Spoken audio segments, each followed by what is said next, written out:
BJP ವಕ್ತಾರರು ಚಂದ್ರಶೇಖರ್ ಅವರು ನಮ್ಮ ಜೊತೆಗೆ ನೇರ ಸಂಪರ್ಕದಲ್ಲಿ ಜಾಯ್ನ್ ಆಗಿದ್ದಾರೆ. ಮಾತನಾಡ್ತಾ ಹೋಗ್ತೀನಿ. ಚಂದ್ರಶೇಖರ್ ಜಿ, ನಿಮ್ಮ ಪಕ್ಷದ ಬಣ ಬಡಿದಾಟದ ಬಗ್ಗೆ ಏನ್ ಹೇಳ್ತೀರಿ? ರಾಜ್ಯಾಧ್ಯಕ್ಷರ ಸ್ಥಾನಕ್ಕೆ ಚುನಾವಣೆ ನಡೀಲೇಬೇಕು, ನಮ್ಮ ಒಂದು ಬಣದಿಂದ ಅಥವಾ ನಮ್ಮಗಳ ವತಿಯಿಂದ ಒಬ್ಬ ಅಭ್ಯರ್ಥಿಯನ್ನ ಹಾಕ್ತೀವಿ ಅಂತ ಯತ್ನಾಳ್ ಹೇಳಿದ್ದಾರೆ.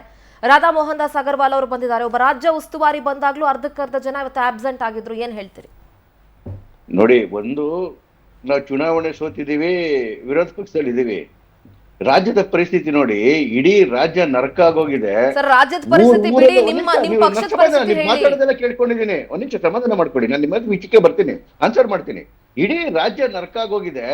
ರಸ್ತೆ ಒಳಗಡೆಗೆ ರಾಬರಿಗಳಾಗ್ತಾ ಇದಾವೆ, ಅತ್ಯಾಚಾರಗಳಾಗ್ತಾ ಇದಾವೆ, ಗೋವುಗಳ ಹತ್ಯೆ ಆಗ್ತಾ ಇದೆ, ಹೆಣ್ಮಕ್ಳು ಆಚೆ ಹೋಗಕ್ಕೆ ಇಷ್ಟಪಡ್ತೀವಿ ಆಗ್ತಾ ಇಲ್ಲ, ಬದುಕಕ್ಕಾಗ್ತಾ ಇಲ್ಲ. ಇಡೀ ರಾಜ್ಯ ನರಕಾಗಿ ದಿವಾಳಿ ಎದ್ದೋಗಿದೆ. ಅದ್ರೊಳಗಡೆಗೆ CM DCM ಅಂತ ಹೊಡೆದಾಡ್ಕೊಂಡು ಅವ್ರು ಸಾಯ್ತಾ ಇದಾರೆ.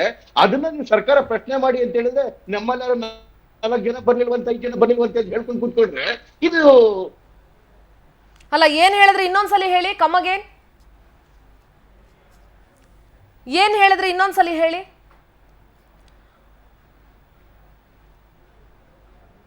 ಸಮೀವುಲ್ಲಾ ಸರ್ ಇದ್ದಾರೆ. ಸರ್, ಬಿಜೆಪಿಯ ಬಣಬಡಿದಾಟದ ಬಗ್ಗೆ ಏನ್ ಹೇಳ್ತೀರಿ ಸಮೀವುಲ್ಲಾ ಸರ್?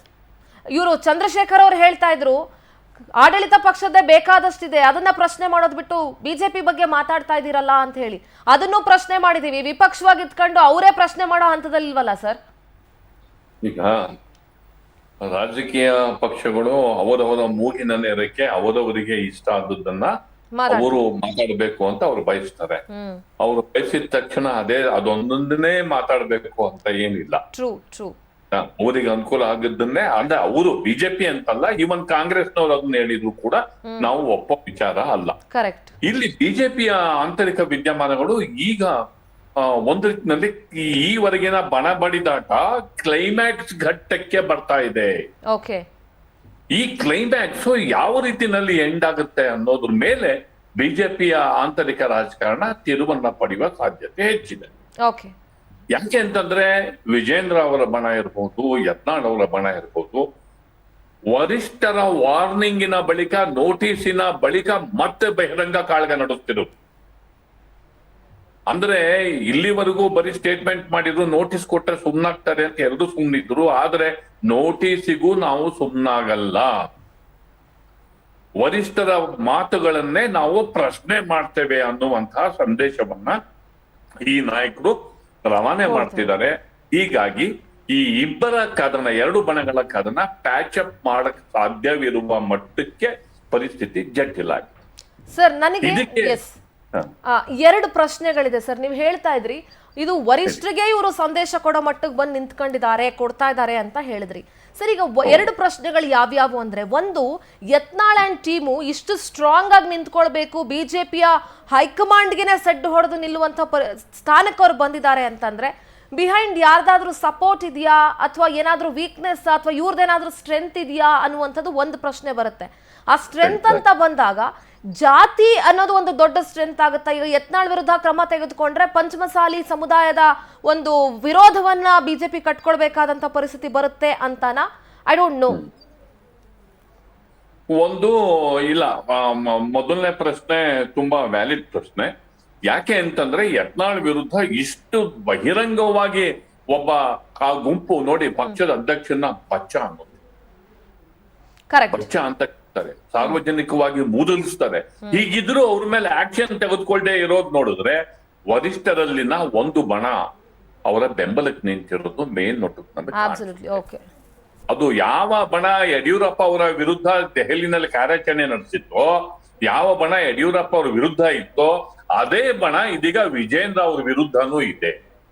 ಹೀಗಾಗಿ ಈ ಅವರ ಬೆಂಬಲವನ್ನ ಪಡೆದಂತಹ ಈ ಗುಂಪು ಇದೀಗ ವಿಜೇಂದ್ರ ಹಠಾವ್ ಅನ್ನುವಂತಹ ಒಂದು ದೊಡ್ಡ ರೀತಿಯ ಧ್ವನಿಗೆ, ದೊಡ್ಡ ರೀತಿಯ ವಿದ್ಯಮಾನಕ್ಕೆ ಇದು ಮುಖ್ಯವಾಗಿ ಅದು ಮುಂದುವರಿತಿರೋದು ನಮಗೆ ಡೆವಲಪ್ಮೆಂಟ್ಸ್ ಇಂದ ನಮಗೆ ಸ್ಪೆಸಿಫಿಕ್ ಆಗಿ ಗೊತ್ತಾಗುತ್ತೆ. ಇದಕ್ಕೆ ಇರೋದು ಒಂದೇ ಸೊಲ್ಯೂಷನ್.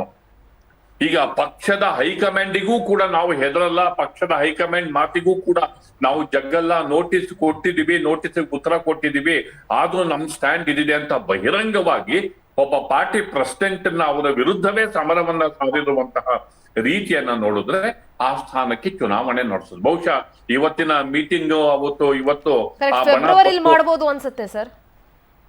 ಫೆಬ್ರವರಿಲಿ ಮಾಡ್ಬೋದು ಎಲೆಕ್ಷನ್ ಅಂತ ಅನ್ಸುತ್ತೆ. ಅದೇ ದಿನಾಂಕ ನಿಗದಿ ಮಾಡೋದಕ್ಕೆ ಇವತ್ತು ಅವ್ರು ಬಂದಿದ್ದಾರೆ. ಫೆಬ್ರವರಿ ತಿಂಗಳಲ್ಲಿ 24ರ ಒಳಗೆ ನ್ಯಾಷನಲ್ ಪ್ರೆಸಿಡೆಂಟ್ ಎಲೆಕ್ಷನ್ ಆಗುತ್ತೆ. ಅಷ್ಟರ ಒಳಗೆ ರಾಜ್ಯದ ಪ್ರೆಸಿಡೆಂಟ್ ಅಂತಿಮ ಆಗ್ಬೇಕು.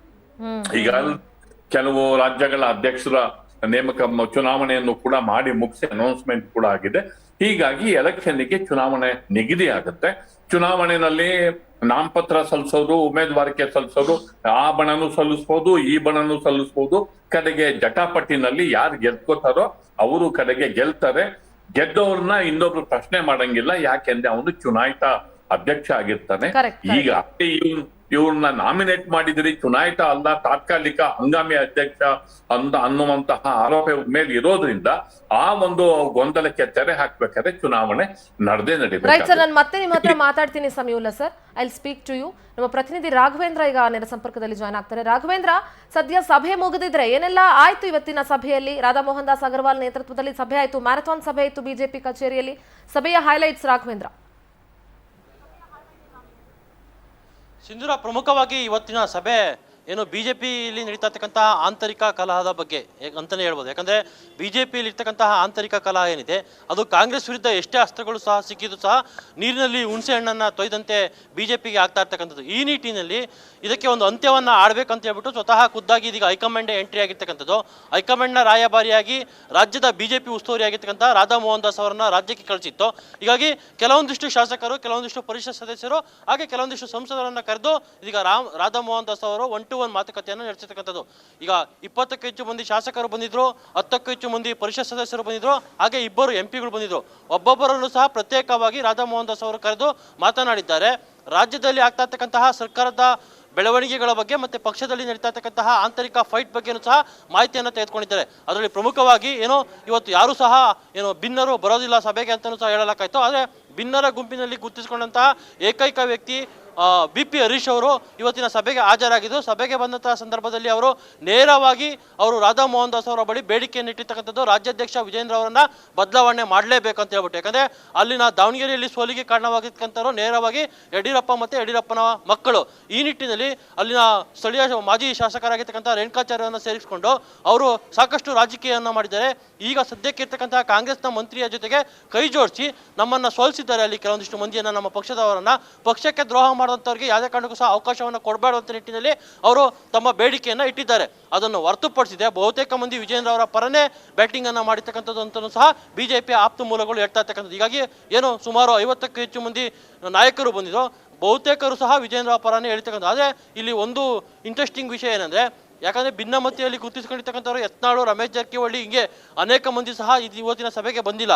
ಹೀಗಾಗಿ ಈಗ ಏನು ವಿಜೇಂದ್ರ ಪರ ಏನು ಬ್ಯಾಟಿಂಗ್ ಮಾಡ್ತಿದ್ರು ಅವರೇ ಇವತ್ತಿನ ಸಭೆಗೆ ಬಂದಿರ್ತಕ್ಕಂಥದ್ದು ಅಂತಲೂ ಸಹ ಅವ್ರು ಹೇಳ್ತಾ ಇರ್ತಕ್ಕಂಥದ್ದು. ಅದೇ ಬಿ.ಪಿ. ಹರೀಶ್ ಅವರ ಪ್ರಕಾರ ರಾಜ್ಯಾಧ್ಯಕ್ಷರು ಮತ್ತೆ ಸ್ಥಳೀಯ ನಾಯಕ ಏನು ದಾವಣಗೆರೆ ಸ್ಥಳೀಯ ನಾಯಕರು ಏನಿದ್ದಾರೆ ಅವರು ರಾಜಕೀಯವನ್ನು ಮಾಡಿದ್ದಾರೆ. ಯಾವುದೇ ಕಾರಣಕ್ಕೂ ಸಹ ಪಕ್ಷದಲ್ಲಿ ಇಂತಹ ಬೆಳವಣಿಗೆಗಳಿಗೆ ಅವಕಾಶವನ್ನು ಕೊಡಬಾರ್ದು, ಅವ್ರ ವಿರುದ್ಧ ಕ್ರಮವನ್ನು ಆಗ್ಬೇಕಂತ ಹೇಳ್ಬಿಟ್ಟು ಒತ್ತಾಯವನ್ನು ಮಾಡಿದ್ದಾರೆ.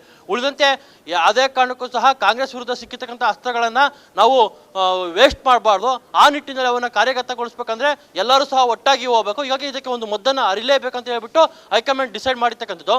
ಈಗ ಇನ್ನು ಕೆಲವೇ ಹೊತ್ತಿನಲ್ಲಿ ಕೋರ್ ಕಮಿಟಿ ಸಹ ಸಭೆ ಆರಂಭವಾಗುತ್ತೆ. ಆದ ರಾಜ್ಯಾಧ್ಯಕ್ಷರ ಚುನಾವಣೆ ಫೆಬ್ರವರಿ ನಡೆಯೋದ್ರಿಂದ ಅದಕ್ಕೆ ಸಂಬಂಧಪಟ್ಟಂತೆ ಕೆಲವೊಂದಿಷ್ಟು ಮಾಹಿತಿಗಳನ್ನು ಸಹ ತೆಗೆದುಕೊಂಡಿದ್ದಾರೆ. ಚುನಾವಣೆ ಮಾಡ್ಬೇಕಾ ಅಥವಾ ವಿಜೇಂದ್ರ ಅವರನ್ನ ಮುಂದುವರಿಸಬೇಕು ಅನ್ನೋದ್ರ ಬಗ್ಗೆನೂ ಸಹ ಮಾಹಿತಿಯನ್ನು ತೆಗೆದುಕೊಂಡು ನೇರವಾಗಿ ಅದನ್ನ ವರಿಷ್ಠರಿಗೆ ತಿಳಿಸ್ತಾರೆ. ವರಿಷ್ಠರು ಯಾವ ತೀರ್ಮಾನವನ್ನು ಕೈಗೊಳ್ತಾರೆ ಅನ್ನೋದನ್ನ ಕಾದು ನೋಡ್ಬೇಕಾಗಿದೆ Sindhura. Okay, thank you Raghavendra. Samiulla sir ಅದರ ಹಿರಿಯ ಪತ್ರಕರ್ತರು. ಸಮೀವುಲ್ಲಾ ಸರ್, ನಾವೀಗ ಅಬ್ಸರ್ವ್ ಮಾಡ್ತಾ ಇದ್ದೀವಿ, ಈಗ ಇನ್ನೇನು 7 ಗಂಟೆ ಅಷ್ಟೊತ್ತಿಗೆ ಕೋರ್ ಕಮಿಟಿ ಮೀಟಿಂಗ್ ಕೂಡ ಆರಂಭ ಆಗುತ್ತೆ. ಯತ್ನಾಳ್ ಅವರೊಂದು ಮಾತು ಹೇಳಿದ್ರು, ನಮ್ದೊಂದು ಕೋರ್ ಕಮಿಟಿ ಇದೆ ಅಂತ ಹೇಳಿ. ಎಷ್ಟು ಕೋರ್ ಕಮಿಟಿ ಇದೆ ಬಿಜೆಪಿಯಲ್ಲಿ ಅನ್ನುವಂಥದ್ದು ಒಂದು ಪ್ರಶ್ನೆ. ಆದ್ರೆ ನೀವು ಹೇಳ್ದಂಗೆ ಬ್ಯಾಕ್ ಗ್ರೌಂಡ್ಗೆ ಯಾರೋ ಹೈಕಮಾಂಡ್ ಅಲ್ಲೇ ಬಣ ಇರಬೇಕು, ಆ ಬಣದವ್ರು ಯಾರೋ ಒಂದ್ ಕಡೆ ಅಥವಾ ಅಂದ್ರೆ ಯಡಿಯೂರಪ್ಪ ವಿರೋಧಿ ಬಣ ಹೈಕಮಾಂಡ್ ಅಲ್ಲಿ ಯಾವ್ದಿದೆ ಅದೇ ಇವಾಗ ಯತ್ನಾಳ್ ಅವರ ಬೆನ್ನಿಗೆ ನಿಂತಿರ್ಬೇಕು ಅನ್ನುವಂಥದ್ದು ಒಂದು ವಿಚಾರ. ಆದ್ರೆ ಸರ್, ಇದೆಲ್ಲವೂ ರಾಜ್ಯದಲ್ಲಿ ಬಿಜೆಪಿಯನ್ನ ಯಾವ ಮಟ್ಟಕ್ಕೆ ತಂದು ನಿಲ್ಲಿಸಬಹುದು ಸರ್? ಆಡಳಿತವನ್ನ ಮಾಡ್ತಿದ್ದಂಥ ಬಿಜೆಪಿ 65 ಸಂಖ್ಯೆಗೆ ಬಂದು ಇಳಿತು ರಾಜ್ಯದಲ್ಲಿ. ಇಂಥ ಒಂದು ಆಟಿಟ್ಯೂಡ್ಸ್ ಇರ್ಬೋದು, ದಿಸ್ ಕೈಂಡ್ ಆಫ್ ಅವರ ಕಚ್ಚಾಟಗಳಿರ್ಬೋದು ಅಥವಾ ಬಣಬಡಿದಾಟ. ಇವಾಗ ಅಶೋಕ್ ಅವ್ರು ನೋಡಿದ್ರೆ ಬಾಯೇ ಬಿಡಲ್ಲ, ಸೈಲೆಂಟ್ ಆಗ್ಬಿಟ್ಟಿದ್ದಾರೆ. ಯಾವ ಬಿಜೆಪಿ ನಾಯಕರದು ಹಾರಾಟ ಇಲ್ಲ, ಚೀರಾಟ ಇಲ್ಲ, ಏನೂ ಇಲ್ಲ. ವಿಜೇಂದ್ರ ನೋಡಿದ್ರೆ ಅವರ ಸ್ಥಾನವನ್ನ ಉಳಿಸ್ಕೊಳ್ಳುವಂತ ಅನಿವಾರ್ಯ ಸ್ಥಿತಿಯಲ್ಲಿದ್ದಾರೆ. ಈ ಕಡೆ ಆಡಳಿತ ಪಕ್ಷದ ಲೂಪ್ ಹೋಲ್ಸ್ ಅನ್ನ ಎತ್ತಿ ಹಿಡಿಬೇಕಾದಂತ ವಿಪಕ್ಷ ನೈತಿಕತೆಯನ್ನ ಕಳ್ಕೊಳ್ತಾ ಇದೆ. ಏನ್ ಹೇಳ್ತೀರಿ ಸರ್? ಒಂದು ಆಗ್ಲೇ ಹೇಳಿದ ರೀತಿಯಲ್ಲಿ ಒಂದು 2-3 ವಾರ ಮೊದಲೇ ಈ ಬಣಗಳು ದೆಹಲಿಗೆ ತೆರಳಿ ದೆಹಲಿಗೆ ತೆರಳಿ ಅಲ್ಲಿ ವಿಜೇಂದ್ರ ಅವ್ರನ್ನ ಇಳಿಸ್ಬೇಕು ಅನ್ನುವಂತಹ ಅಹವಾಲನ್ನ ಕೋರಿಕೆಯನ್ನ ಮುಂದಿಟ್ಬಿಟ್ಟು ಅವರು ಬಂದಿದ್ದಾರೆ. ಅವರು ಮುಖ್ಯವಾಗಿ ಅಲ್ಲಿ ಕೋರಿಕೆಯನ್ನ ಮುಂದಿಟ್ಟಿರೋದು ಏನು ಅಂತಂದ್ರೆ, ಪಕ್ಷದ ಜಿಲ್ಲಾಧ್ಯಕ್ಷ ಇರ್ಬೋದು ಮತ್ತಿತರೆ ಪ್ರಮುಖ ಸ್ಥಾನದಲ್ಲಿ ಇರೋರೆಲ್ಲ ವಿಜೇಂದ್ರ ಅವರೇ ಅಲ್ಲಿ ನೇಮಕವನ್ನ ಮಾಡಿರೋದ್ರಿಂದ ಸಹಜವಾಗಿ ಎಲೆಕ್ಷನ್ ನಡೆದ್ರೆ ಅವ್ರ ಪರನೇ ಮತ ಬರುತ್ತೆ. ಆದ್ದರಿಂದ ವಿಜೇಂದ್ರ ಅವರನ್ನ ಪಕ್ಷದ ಅಧ್ಯಕ್ಷ ಸ್ಥಾನದಿಂದ ಕೆಳಗಿಳಿಸಿ ಒಬ್ಬ ಹಂಗಾಮಿ ಅಧ್ಯಕ್ಷರನ್ನ ನೇಮಕ ಮಾಡಿ ಆ ಹಂಗಾಮಿ ಅಧ್ಯಕ್ಷರ ಸಾರಥ್ಯದಲ್ಲಿ ಚುನಾವಣೆ ನಡೀಲಿ. ಆ ನಂತರ ಕೆಲವು ಬದಲಾವಣೆಗಳನ್ನ ನೀವು ಮಾಡಿ, ಚುನಾವಣೆಗಿಂತ ಮೊದಲು ಜಿಲ್ಲಾಧ್ಯಕ್ಷ ಇರ್ಬೋದು, ಜನರಲ್ ಸೆಕ್ರೆಟರೀಸ್ ಇರ್ಬೋದು, ಬೇರೆ ಆಫೀಸ್ ಬೇರರ್ಸ್ ಅನ್ನ ಹೈಕಮಾಂಡ್ ಬದಲಾವಣೆ ಮಾಡಿ ಈ ಬದಲಾವಣೆ ಮಾಡಿದಂತಹ ಟೀಮು ಮತ ಚಲಾಯಿಸ್ಲಿ ಅನ್ನುವಂತಹ ವಾದವನ್ನ ಕೆಲವು ನಾಯಕರು ದೆಹಲಿನಲ್ಲಿ ಹೈಕಮಾಂಡ್ ಮುಂದೆ ಇಟ್ರು. ಆದ್ರೆ ಇದು ಇಲ್ಲಾಜಿಕಲ್ ಆದಂತಹ ಒಂದು ಕ್ರಮ ಆಗುತ್ತೆ. ಚುನಾವಣೆ ನಡೆಸೋದಕ್ಕೆ ಪಕ್ಷದ ಜಿಲ್ಲಾಧ್ಯಕ್ಷರನ್ನ ಜನರಲ್ ಸೆಕ್ರೆಟರಿನ ನಾವೇ ಕುತ್ಕೊಂಡು ಬದಲಾವಣೆ ಮಾಡಿದ್ರೆ ಅದಕ್ಕೆ ಎಲೆಕ್ಷನ್ ಅನ್ನಕ್ಕಾಗುತ್ತಾ? ನಿಮ್ಮ ಬೇಡಿಕೆಯನ್ನ ನಾವು ಒಪ್ಪೋದಕ್ಕೆ ಆಗೋದಿಲ್ಲ ಅನ್ನುವಂತಹ ಮಾತನ್ನ ವರಿಷ್ಠರು ಈ ಗುಂಪಿಗೆ ಸ್ಪೆಸಿಫಿಕ್ ಆಗಿ ಹೇಳಿ ಕಳಿಸಿದ್ದಾರೆ ಅನ್ನುವಂತ ಮಾಹಿತಿ ಲಭ್ಯ ಇದೆ. ಈಗ ನೋಡಿ, ಇಷ್ಟೆಲ್ಲ ಗಲಾಟೆ ಆಗುತ್ತೆ, ಇಷ್ಟೆಲ್ಲ ಅವರು ಬಹಿರಂಗವಾಗಿ ಕಾಳಗವನ್ನ ಮಾಡ್ತಾರೆ. ಇವತ್ತು ಪಕ್ಷದ ವರಿಷ್ಠರು ಬಂದಿದ್ದಾರೆ. ವರಿಷ್ಠರು ಬಂದಂತ ಸಂದರ್ಭ ಜನರಲ್ ಸೆಕ್ರೆಟರಿ ಬಂದಿದ್ದಾರೆ. ಬಂದಂತ ಸಂದರ್ಭದಲ್ಲಿ ಅಹವಾಲುಗಳನ್ನ ಕೇಳ್ತಾರೋ ಬಿಡ್ತಾರೋ ಪಕ್ಷದ ಹಿರಿಯ ನಾಯಕರಾಗಿ, ಶಾಸಕರಾಗಿ ಅಥವಾ ಮತ್ತೊಂದು ಗುಂಪಿನ ನಾಯಕರಾಗಿ ತಮ್ಮ ಅಹವಾಲುಗಳನ್ನ ಬಂದು ಅದನ್ನ ಮಂಡಿಸೋದು ಅಥವಾ ಕೇಳ್ಕೊಳ್ಳೋದು ಅದೊಂದು ವಾಡಿಕೆ. ಈಗ ಏನೇ ಇದ್ರೂ ಚುನಾವಣೆನೇ ಸೊಲ್ಯೂಷನ್, ಅದರಲ್ಲಿ ಬೇರೆ ದಾರಿ ಇಲ್ವೇ ಇಲ್ಲ. ಅಥವಾ ಚುನಾವಣೆಗಳನ್ನ ಮುಂದೂಡಬೇಕು, ಸರಿ ಇಲ್ಲ ಅನ್ನೋದಿದ್ರು ಅದನ್ನು ತಂದು ಹೇಳ್ಬೋದು. ಓಕೆ ಸರ್, ನಾನು ಚಂದ್ರಶೇಖರ್ ಅವ್ರ ಹತ್ರ ಮಾತನಾಡ್ತೀನಿ. ಸರ್ ಚಂದ್ರಶೇಖರ್ ಜಿ ಹೇಳಿ, ಮಾತನಾಡ್ತೀನಿ. ಈಗ 65 ಜನದಲ್ಲಿ 30 ಜನ ಮಾತ್ರ ಶಾಸಕರು ಹಾಜರಿದ್ದು, ಉಳಿದವರು ಗೈರ್ ಹಾಜರಾಗಿದ್ರು. ಹೈಕಮಾಂಡ್ ಬರುತ್ತೆ ಅಂತ ಅಂದ್ರು ಅಥವಾ ಬಂದಿದ್ದಾರೆ, ಯಾರೋ ಒಬ್ರು ಅಲ್ಲಿಂದ ಬಂದಿದ್ದಾರೆ ಉಸ್ತುವಾರಿಗಳು ಅಂತ ಅಂದಾಗ್ಲೂ ಕೂಡ ಈ ರೀತಿಯಾದಂತಹ ಬರದೇ ಇರುವಂತದ್ದು, ಇದೆಲ್ಲವೂ ನೀವು ಒಪ್ಕೊಳ್ತೀರಾ? ಸರಿ ಅಂತ ಇದಕ್ಕೂ ಸಮರ್ಥನೆ ಕೊಡ್ತೀರಾ? ನಿಮ್ದೊಂದು ಚಿಕ್ಕ ರಿಯಾಕ್ಷನ್ ತಗೊಳ್ತೀನಿ ನಾನು. ನೋಡಿ, 2.5 ದಶಕಗಳಾಗೋಯ್ತು ಕಾಂಗ್ರೆಸ್ ಅಲ್ಲಿ ಚುನಾವಣೆ ಪ್ರಕ್ರಿಯೆನೇ ನಡೆದು. 2.5 ದಶಕಗಳು ಎಲ್ಲಾ ಪಕ್ಷಗಳು ಒಂದೊಂದು ಕುಟುಂಬಕ್ಕೆ ನೇತಾಡ್ಕೊಂಡು ಇದ್ ಮಾಡ್ಬೇಕಾದ್ರೆ ಭಾರತದ ಏನು ಬಿಜೆಪಿ ಅಂತ ಒಂದು ಪಕ್ಷ ಇದು ತಳಮಟ್ಟದಿಂದ ಈ ನಮ್ಮ ಚುನಾವಣೆ ಪ್ರಕ್ರಿಯೆ ನಡೀತಿರ್ತಕ್ಕಂಥದ್ದು ಬೂತ್ ಮಟ್ಟದಿಂದ ಅಲ್ಲಿಂದ ಮತ್ತೆ ಇದು ಶಕ್ತಿ ಕೇಂದ್ರ, ಗ್ರಾಮ ಚುನಾವಣೆ ನಡೆಸಿ ಸರ್, ನಮ್ದು ಅಭ್ಯಂತರ ಇಲ್ಲ. ಗೊತ್ತಾಗುತ್ತೆ ನಿಮಿಷ ಸಮಾಧಾನ, ಉತ್ತರ ಕೊಡಕ್ ಬಿಡಿ. ನೀವು ಅರ್ಧ ಗಂಟೆ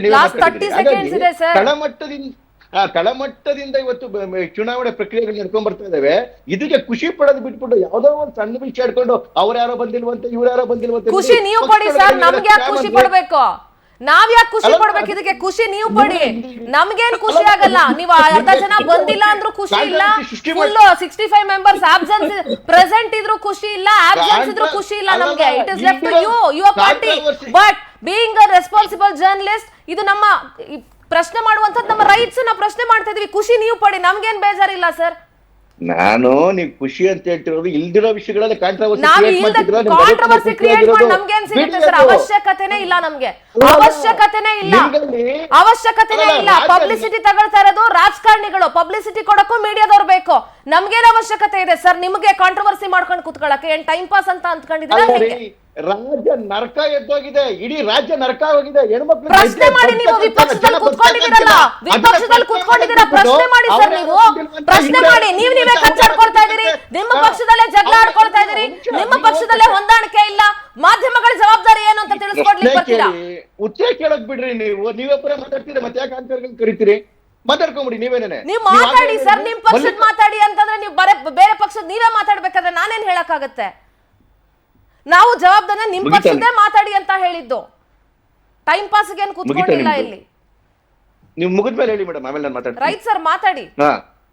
ನೀವು ಶುರು ಮಾಡ್ಬೇಕಾದ್ರೆ ಏನಾದ್ರೆ ಕಾಮೆಂಟ್ಸ್, ಮಲ್ಲಿಕಾರ್ಜುನ್ ಖರ್ಗೆ ಅವರು ಹೇಳಿದ ಮೇಲೆ ಕಾಂಗ್ರೆಸ್ ಎಲ್ಲಾ ಸೈಲೆಂಟ್ ಆಗೋಗಿದೆ. ಮಲ್ಲಿಕಾರ್ಜುನ್ ಖರ್ಗೆ ಅವರು ನೀವು ಮಾತಾಡ್ಬಿಡಿ ಮೇಡಮ್, ಆಮೇಲೆ ಕಡೆಗೆ ನಾನು ಮಾತಾಡ್ತೀನಿ. ಮಲ್ಲಿಕಾರ್ಜುನ್ ಖರ್ಗೆ ಅವರು ಹೇಳಿ ಇನ್ನೂ ವಾಪಸ್ ಡೆಲ್ಲಿಗೆ ಹೋಗಿಲ್ಲ.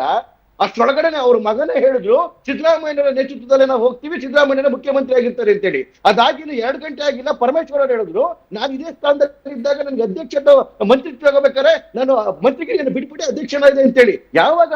ಮಲ್ಲಿಕಾರ್ಜುನ್ ಖರ್ಗೆ ಅವ್ರು ಹೇಳೋದ್ಮೇಲೆ ಅದಾದ್ಮೇಲೆ ಅಲ್ಲಿ ಲಕ್ಷ್ಮಣ್ ಸವದಿ ಹೇಳ್ತಾರೆ ಸತೀಶ್ ಜಾರಕಿಹೊಳಿ ಅವರು ಮುಖ್ಯಮಂತ್ರಿ ಆದ್ರೆ ನಾನು ಸಂಪೂರ್ಣ ಬೆಂಬಲ ಇದೆ ಅಂತ ಹೇಳಿ. ಸತೀಶ್ ಜಾರಕಿಹೊಳಿ ಎಲ್ಲ ಹೇಳ್ತಾರೆ ಹೌದು ನಡೀತಿರ್ತಕ್ಕಂಥ ವಿದ್ಯಮಾನಗಳಲ್ಲಿ ಆಗ್ಲೇಬೇಕಿದು ಅಂತ ಹೇಳಿ. ಇದು ಮಲ್ಲಿಕಾರ್ಜುನ ಖರ್ಗೆ ಅವರು ಫರ್ಮಾನ್ ಕೊಟ್ಮೇಲೆ ಬೇರೆಯವ್ರು ಬಿಟ್ಬಿಡಿ, ಅವ್ರ ಮಗನೇ ಅವ್ರ ಮಾತು ಕೇಳ್ತಾ ಇಲ್ಲ. ಇಲ್ಲಿ ನೀವು ಬಿಜೆಪಿ ಒಳಗಡೆ ಎಲ್ಲ ಸೇರಿ ವಿರೋಧ ಪಕ್ಷವಾಗಿ ಎಫೆಕ್ಟಿವ್ ಆಗಿ ಕೆಲಸ ಮಾಡ್ತಾ ಇದೆ. ಸರ್ ನಿನ್ನೆ ಕಾಂಗ್ರೆಸ್ ಚರ್ಚೆ ಮಾಡಿದೀವಿ, ನೀವು ಚರ್ಚೆಯಲ್ಲಿ ಇರ್ಲಿಲ್ಲ ಅಷ್ಟೇನೆ, ನಿಮ್ ಪಕ್ಷದ ಬೇರೆ ವರಿಷ್ಠರು ನಾನು ಹೇಳ್ತಾ ಇರೋದು ನಾವು ಸೋತಿದೀವಿ, ನಾವು ವಿರೋಧ ಪಕ್ಷದಲ್ಲಿದ್ದೀವಿ. ಸರ್ಕಾರ ಆಳ್ತಾ ಇರ್ತಕ್ಕಂಥದ್ದು ಕಾಂಗ್ರೆಸ್, ರಾಜ್ಯವನ್ನ ನರಕ ಮಾಡಿರ್ತಕ್ಕಂಥದ್ದು ಕಾಂಗ್ರೆಸ್. ನೀವು right. Thank you Samiulla sir, thank you so much ಚರ್ಚೆಯಲ್ಲಿ ಭಾಗಿಯಾಗಿದ್ದಕ್ಕೆ.